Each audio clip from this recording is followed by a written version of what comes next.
오늘 함께 은혜 받으실 하나님 말씀은 신약성경 누가복음 15장 16절부터 24절까지의 말씀입니다.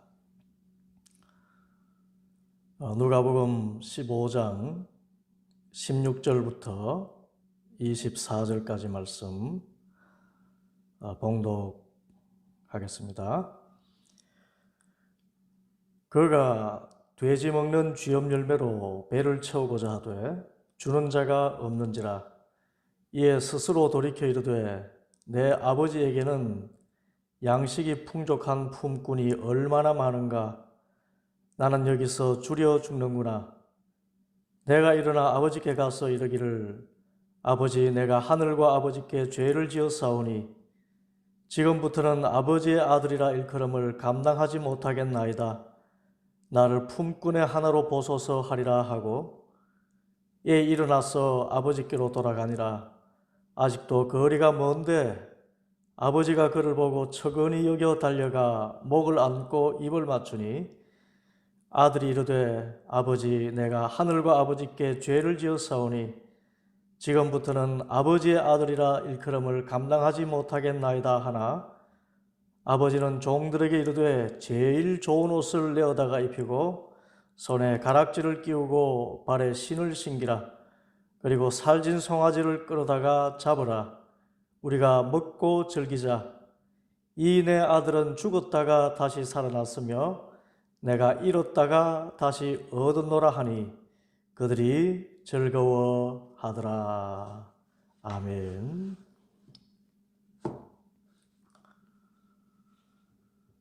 현대인은 세 가지 허무와 이 좌절을 경험한다고 합니다. 무능력, 무기력, 무의미입니다. 나는 왜 이리 무능한가 생각하는 순간 무기력해지고 무기력한 자신의 모습이 지속되면 삶의 무의미를 느끼는 것입니다. 이런 우울한 마음은 사춘기 청소년부터 황혼의 노인에게 이르기까지 다양한 모습으로 찾아옵니다. 드라마이지만 5살짜리 아이가 아이고 세상 살기 참 힘드네 하는 말을 들었습니다. 50대 갱년기가 그렇고 70대 황혼 우울증이 그렇게 심하다고 합니다. 그럴 수 있습니다. 그러나 우리 그리스도인은 잠시 절망하고 낙심할 수 있지만 바로 일어서는 사람들입니다. 시편 37편 24절 말씀에 그는 넘어지나 아주 엎드러지지 아니함은 여호와께서 그의 손으로 붙드심이로다. 그러면 사람이 삶의 무의미를 느끼는 이유는 무엇이며 또다시 새롭게 살아갈 수 있는 길은 무엇입니까? 먼저 사람이 무기력하고 무의미한 삶에 빠지는 것은 죄책과 후회의 늪에 빠져 있기 때문입니다. 오늘 말씀에 탕자는 실로 비참한 삶을 살고 있었습니다. 그가 돼지 먹는 쥐염 열매로 배를 채우고자 하되 주는 자가 없었다라고 합니다. 이 돼지고기는 유대인들이 율법으로 금하기 때문에 돼지 치는 사람은 돼지 취급을 받았습니다. 그런데 그 돼지가 먹는 쥐염 열매조차 주는 사람이 없었습니다. 어쩌다 이런 모양이 되었습니까? 지난날 탕자의 아버지는 울면서 아들에게 말했습니다. 얘야, 지금 너의 생각에는 집을 나가면 행복할 것 같지만 세상에 빠지면 너는 정말 비참한 삶을 살게 될 거야. 그러니 좀 더 아버지 밑에서 일도 배우고 네가 스스로 가정을 세우고 독립할 수 있을 때까지 기다려라. 세상 즐기는 것은 그 다음에 해도 충분할 거야. 그런데 아들은 막무가내로 고집을 피우고 아버지의 마음에 깊은 상처를 주고 떠났습니다. 그런데 이 아들이 아버지를 떠나고 얼마 못 가서 아버지의 말 그대로 그 재산을 다 날려버리고 맙니다. 허랑방탕하게 다 소비하여 버렸습니다. 그리고 돼지 먹는 열매도 제대로 먹지 못하는 신세가 되어버리고 말았습니다. 하나님 아버지의 뜻을 거스르고 죄에 빠지면 그 삶은 잠시는 즐거울 수 있지만 곧 비참한 모습이 되고 맙니다. 이때 죄책감과 후회스러운 일을 청산하지 않고 그대로 두면 그 마음에 어둠의 영이 가득 차서 계속 반복해서 죄를 짓고 어둠에 빠지게 됩니다. 알코올 중독이 그렇고 성 중독이 그렇고 마약 중독, 도박 중독이 그렇게 해서 생겨나는 것입니다. 그러므로 내 마음 속에 있는 죄책의 무거운 짐이 있다면 빨리 벗어버리고 그 후회스러운 일을 속히 끊어버려야 합니다. 오늘 탕자가 회복된 그 출발이 그랬습니다. 말씀에 이에 스스로 돌이켜 이르되 내 아버지에게는 양식이 풍족한 품꾼이 얼마나 많은가. 나는 여기서 추려 죽는구나. 내가 일어나 아버지께 가서 이르기를 아버지 내가 하늘과 아버지께 죄를 지었사오니 지금부터는 아버지의 아들이라 일컬음을 감당하지 못하겠나이다. 나를 품꾼의 하나로 보소서 하리라 하고 이에 일어나서 아버지께로 돌아가니라. 바로 이 말씀 안에 사람이 깊은 죄책감과 후회의 늪에서 벗어나는 길이 있습니다. 첫째는 내가 하늘에 죄를 지었다는 것을 자백하는 일입니다. 탕자가 고백하지요. 내가 하늘과 아버지께 죄를 지었구나. 먼저 하늘을 이야기합니다. 모든 죄는 하나님과 관계를 단절시킵니다.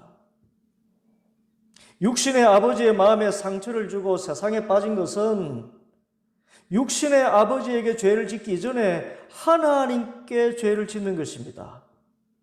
왜냐하면 육신의 아버지는 하나님의 뜻을 아들에게 전했는데 아들은 자기 마음대로 세상에 빠졌기 때문입니다. 그러므로 삶의 무의미에서 벗어나서 새롭게 살아가려면 먼저 마음에 숨겨놓은 죄를 하나님께 자복하고 회개해야 됩니다. 죄를 품고 있으면 결코 깊은 어둠의 늪에서 벗어날 수가 없습니다.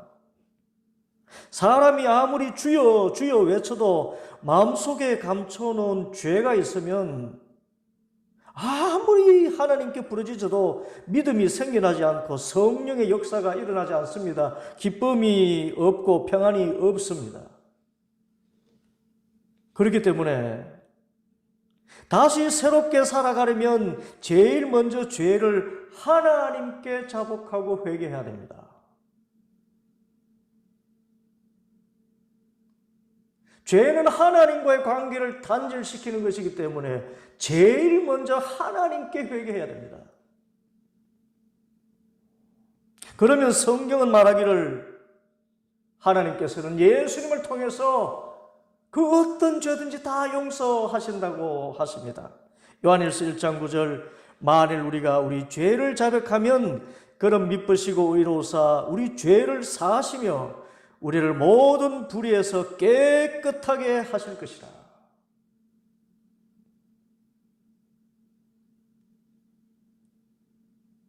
죄는 우리를 항상 부정적이고 파괴적이고 절망에 빠지게 합니다. 예를 들어서 도박하면 패가 망신하게 된다는 그런 사람들의 말, 그 아내의 말 또는 아버지의 말, 그런 말을 거스르고 몰래 도박하다 보면 그 마음속에 깊은 죄책감이 쌓이는 것입니다. 이 죄책감은 우리의 영을 어둠에 빠지게 하고 기쁨을 빼앗아가고 낮은 자존감과 절망의 깊은 자리로 몰아가는 것입니다.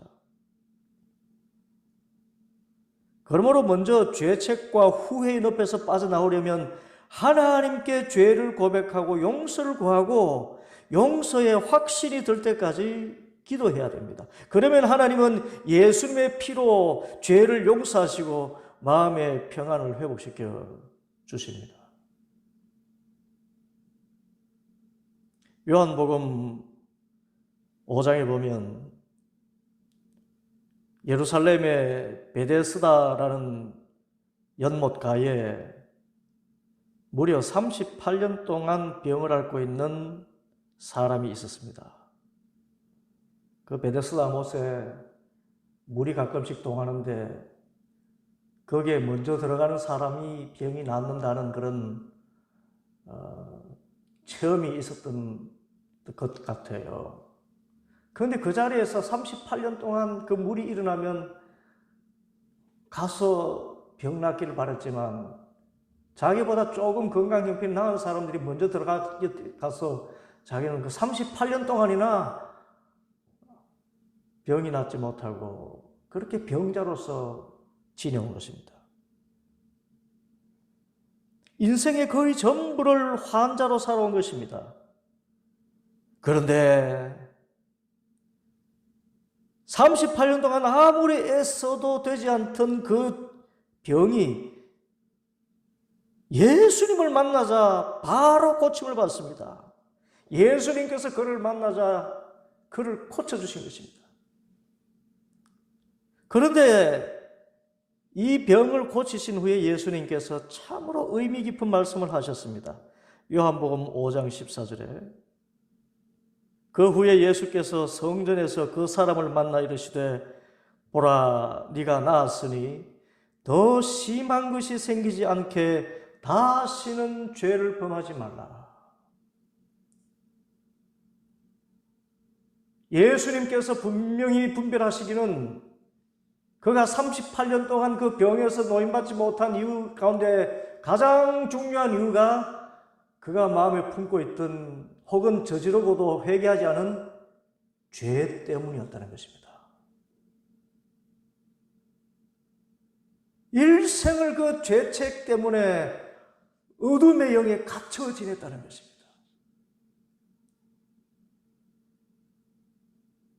만일 그가 일찍이 죄를 회개했다면 하나님께 용서를 구하고 그 죄의 사함의 확신을 가지게 되었다면 그 병에서 노임받을 수 있었다는 말입니다. 그 죄에 회개하지 않으므로 38년을 환자로서 지내게 된 것이죠.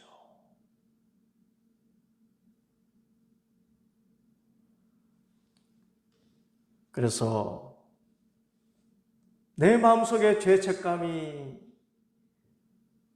사라지지 않고 있다면, 그리고 계속해서 내 삶이 어둠에 빠져 있다면 나의 죄가 무엇인가를 돌이켜보고 먼저 하늘에 계신 하나님께 나의 죄를 자백하고 용서를 구해야 합니다.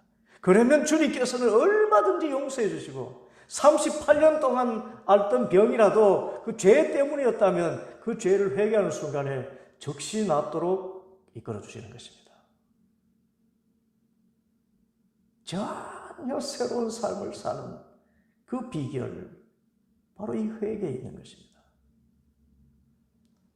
둘째로, 죄책과 후회의 늪에서 빠져나오는 것은 하늘 아버지께만 아니라 육신의 아버지께도 그 죄를 고백하는 것입니다.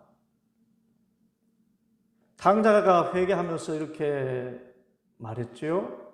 내가 하늘과 아버지께 죄를 지었나이다.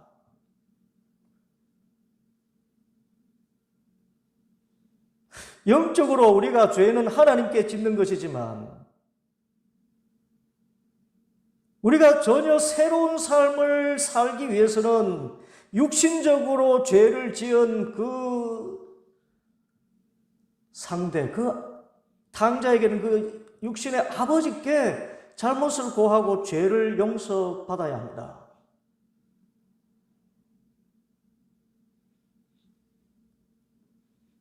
그래야 다시 살아납니다.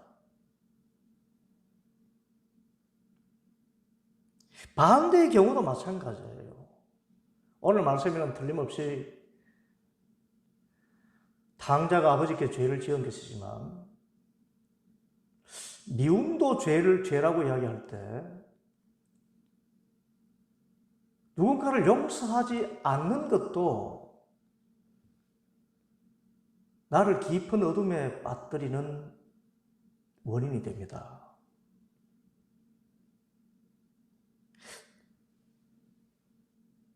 입장을 완전히 바꾸어가지고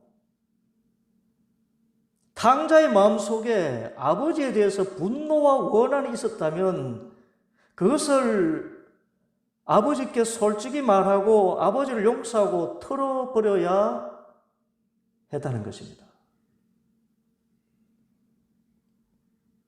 당자는 아버지의 아들이었지만 돌아가면 아들이 아니라 품꾼의 하나로 취급받아도 마땅하다는 생각을 가지고 아버지께 잘못을 말할 생각을 가졌습니다. 그런데 반대의 경우도 생각할 수가 있습니다. 이건 어디까지나 그 가능성을 말씀드리는 것입니다만은 당자가 집을 나간 것이 단순히 방탕하게 살고 싶은 그런 욕망 때문이 아니라 그 당자에게 형이 있었지요. 그 형은 아주 모범생 같아요. 그런데 그 형이 요즘 말로 꼰대 같은 형이어서 사사건건 동생을 무시하고 또 동생에게 아주 상처를 주는 말을 했을 수도 있습니다. 또 가끔씩 잘못할 때마다 아버지가 꾸짖고 훈계하는 그 말이 듣기 싫어서 또 그것이 쌓여서 집을 나갔던 것일 수도 있습니다. 유대 교육 방법상 아버지가 아들을 훈육할 때는 매를 들고 심하게는 채찍질을 할 수도 있었습니다. 그리고 더 심하게는 이것 인간 안 되겠다 싶으면 동네 사람들 불러놓고 이런 불효막심한 아들이 있다고 하면 동네 사람들이 그 아들을 돌로 쳐서 죽게 하는 것이 율법이었어요. 오늘 말씀에 나타난 아버지의 모습은 결코 그렇지 않지만은 입장을 바꾸어서 상황을 전혀 반대로 생각해서 아버지의 그 훈육 방법에 대하여서 싫고 상처를 받아서 형도 싫고 아버지도 싫고 그래서 아버지 가진 돈이나 갖고 나가야 되겠다. 그렇게 생각했을 수도 있습니다. 아버지에 대한 원한, 형에 대한 원한 때문에 이 집구석 빨리 떠나야지, 가서 내 마음대로 살아야지, 저 영감탱이 잔소리 안 듣고 내 목 챙겨서 방해받지 않고 신나게 한번 살아보자, 그런 생각을 했을 수도 있습니다. 충분히 가능한 생각입니다. 이런 경우는 탕자의 행위가 정당한 듯이 보입니다.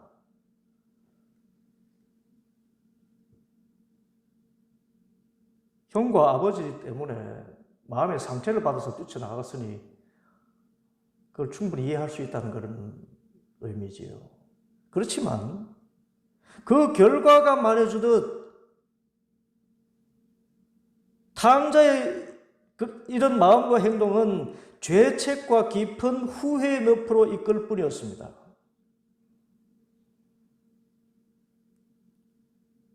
그러므로 지금이라도 새롭게 우리가 살아가려면 내 마음에 품은 모든 원한과 분노를 해결해야 합니다.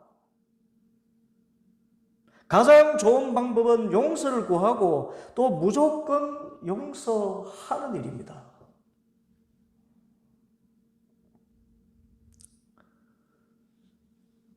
저희 집주인의 아들이 집 2층에 살고 있지요. 이 아들이 자기 집과 차에 대한 애착이 매우 강한 것 같습니다. 그래서 세입자로 사는 저와 아내의 마음에 심각한 상처를 주는 말과 행동을 곧잘 했습니다. 마당에 빨래도 널지 못하게 하고 자기 차 출입하는 데 방해된다고. 고양이도 키우지 못하게 하고 집값 떨어진다고.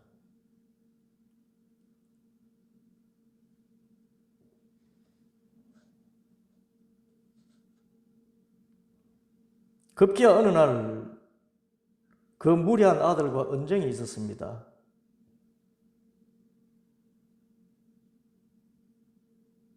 언쟁하는 중에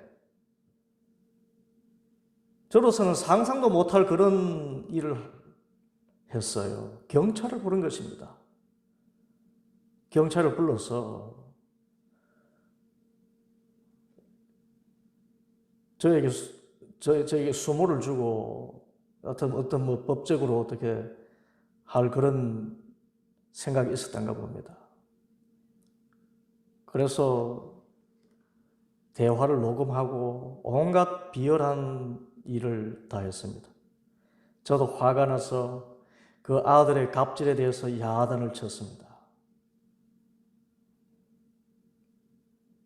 젊은이가 그렇게 살면 안 된다고.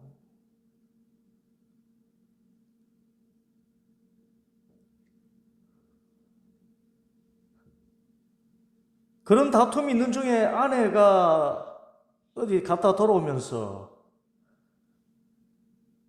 어찌 중재하고 또 말리고 하면서 화해하고 해결되었습니다. 그렇지만 제 마음은 편하지 못했습니다. 특히 목사라는 신분은 어떤 경우에도 사회적으로 약자 가운데 약자입니다. 손해를 봐야 되지 이득을 보면 안 되고 져야 되지 이기면 안 되는 게 목사입니다. 왜요? 하나님의 영광을 가릴까 싶었습니다. 제가 아무리 잘해도 목사가 뭐 저래? 그 사람 어느 교회야? 뭐 이런 말 몇 마디 하면서 돌아다녀 버리면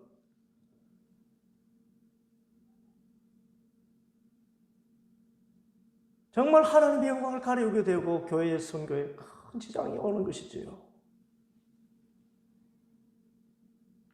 그래서 정당하게 보이는 그 다툰 일이 하나님께 너무나 죄송했습니다. 그래서 하나님께 회개하고 용서를 구했습니다. 그리고 나서 지난 추석에 그 집주인 아들에게 전화를 했습니다. 젊은이, 그날 모든 잘못이 내게 있으니 용서하세요. 무조건 내 잘못입니다. 그리고 선물 하나를 도선이 명절 잘 보내세요. 그렇게 말했습니다. 이 일을 들은 딸들은 매우 속상했습니다. 아빠가 뭘 잘못했다고 그렇게 하세요? 그런데 아내는 저와 같은 생각이었던가 봅니다. 제가 그렇게 전화하고 선물하기 전에 일찍이 명절 선물을 보내었다고 했습니다. 그래서 그 관계가 다시 회복되고 제 마음의 고통이 사라졌습니다. 예수님께서 주기도문에서 말씀하셨습니다. 우리가 우리에게 죄 지은 자를 용서하여 준 것 같이 우리 죄를 용서하여 주옵소서. 당자는 하늘 아버지께 용서를 구하면서 동시에 육신의 아버지나 형이 자신에게 준 상처보다 자신이 그런 말과 훈육을 들을 일을 했다고 생각하고 자신의 잘못에 대해서 아버지께 용서를 구했습니다. 아니, 어쩌면 아버지를 용서한 것입니다.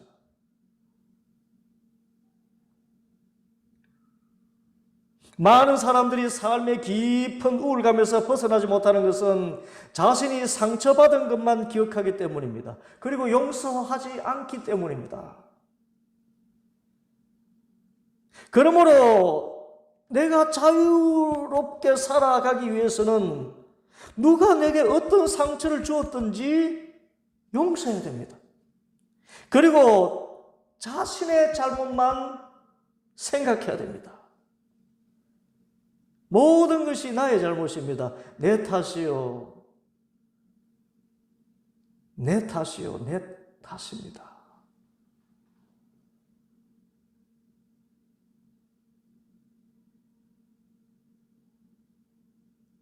자기 학대하는 것 같습니까? 아닙니다. 이것이 그리스도인이 자유를 얻는 길입니다. 하늘아버지께 죄를 회개하고 용서를 받는 만큼 누가 내게 죄 지은 사람에게 무조건 용서하고 또 실제로 내가 누구에게 죄를 지었다면서 그 사람에게 구체적으로 용서를 구해야 됩니다. 그래서 용서를 받아야 돼요.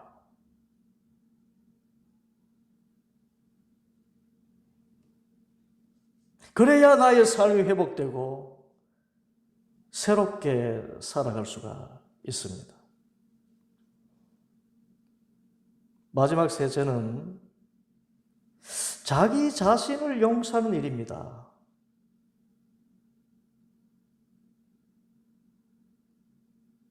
이 말은 다른 말로 자기 자신의 한 행동에 대한 결과를 겸허하게 받아들이는 것입니다.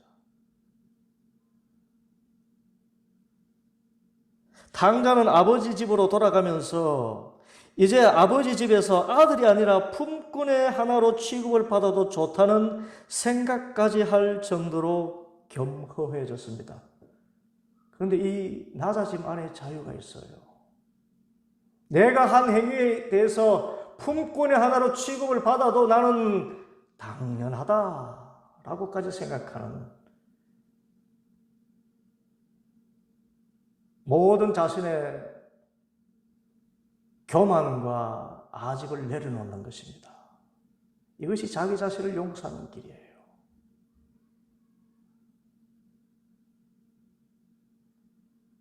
사람은 죄를 짓고 잘못했다고 말만 하고 그리고는 그 후에 어떤 처벌도 받지 않고 지나가는 그것이 용서받았다고 생각할지 모릅니다. 그러나 흔히 비유하듯이 나무에 못을 박았다면 그리고 다시 그 못을 뺐을 때 그 나무의 못 자국은 그대로 남아있는 것입니다. 그 못 자국까지 없어지게 되는 그런 일까지 기대하지는 않아야 됩니다. 내가 이런 일을 행했으니 그 결과에 대해서 감수하겠다. 그러면 오히려 내 마음에 자유가 오고 하나님께서 내 죄를 용서하실 뿐만 아니라 어쩌면 어떤 경우에는 그야말로 그 흔적까지도 다 지워주시는 그런 일까지 하십니다.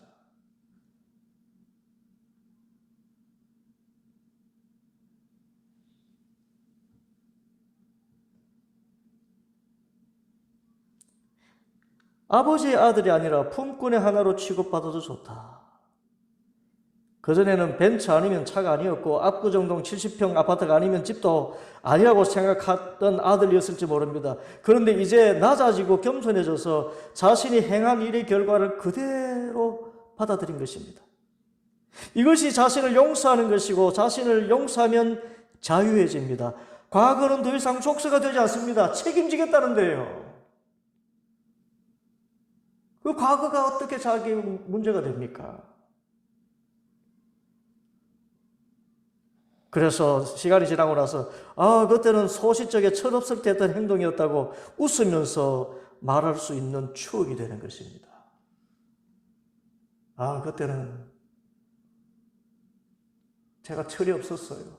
가출해서 아버지 속, 어머니 속 뒤집어 놓고 선생님 속 시커멓게 타들어가도록 만드는 적이 있었죠. 참 지금 생각하면 철없는 행동이었습니다. 그렇게 웃으면서 말할 수 있게 되는 것입니다. 그리고는 그 이후에 오는 자유에 대해서는 우리는 결코 뺏기지 않는 소유권을 갖게 됩니다. 갈라디아서 5장 1절에 그리스도께서 우리를 자유롭게 하려고 자유를 주셨으니 그러므로 굳건하게 서서 다시는 종의 멍에를 매지 말라. 이것이 우리가 죄책과 후회의 늪에서 빠져나오고 삶의 무의미에서 벗어나서 다시 새롭게 살아가는 길입니다. 가장 중요한 것, 하늘과 아버지께 죄를 회개하고 그리고 형제를 용서하며 자신에 대해서 용서하는 것입니다. 자신의 한 행위에 대해서 그 결과를 겸허히 받아들이는 겸허한 마음을 갖는 것입니다. 그러면 자유해집니다. 새로운 출발을 할 수가 있습니다. 그 가운데 가장 중요한 것은 하늘 아버지의 그 용서를 경험하는 것입니다.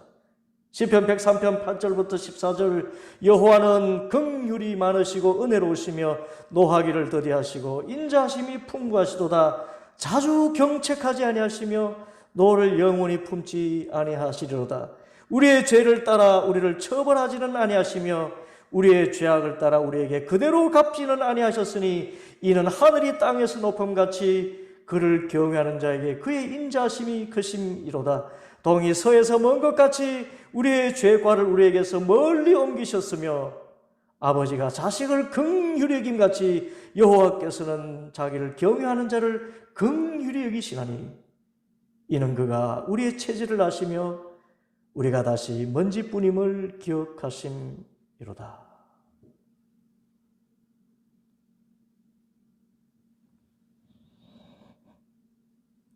죄책감과 후회 깊은 늪에서 빠져나와서 새롭게 살아가는 이 길, 하늘 아버지께 죄를 회개하면 용서받게 된다는 이 사실에 대한 믿음을 가지고 회개하는 일과 내가 누구에게 잘못한 일이 있으면 그 사람에게 용서를 구하고 또 혹은 누가 나에게 잘못을 했거든 그 잘못을 넉넉하게 용서해주고 나아가서 자신이 행한 모든 일에 대해서 책임지겠다는 그런 자세로서 자신을 용서할 때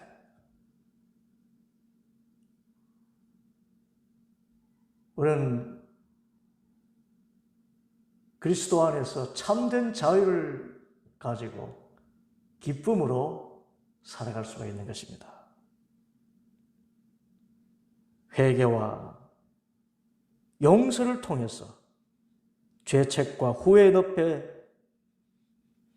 다시는 빠져들지 말고 그곳에서 빠져나와서 새롭게 살아가는, 그래서 참 자유인으로 살아가는 모든 성도들 되기를 바랍니다. 기도하겠습니다. 아버지 하나님, 저희들을 자유롭게 하시려고 저희들의 죄를 대신 십자가에 피 흘려 감당하시고 자유를 주신 주님의 은혜를 아는 저희들, 죄책감과 후회의 깊은 늪에 빠져서 삶의 의미를 잃어버렸다면 죄를 주님께 자복하게 하여 주시고, 그래서 용서의 확신을 갖게 해 주시고, 또한 내가 잘못한 그에게 사죄하게 해 주시고, 또 누군가가 나에게 죄를 지었다면 넉넉하게 용서할 수 있게 해 주시고, 그리고 내가 저지른 모든 잘못에 대하여서 책임지겠다는 겸한 자세를 가짐으로 주님 주시는 완전한 자유를 누리며 새로운 삶을 살아가는 모든 성도 되게 하여 주시옵소서. 예수 그리스도의 이름으로 기도하옵나이다. 아멘.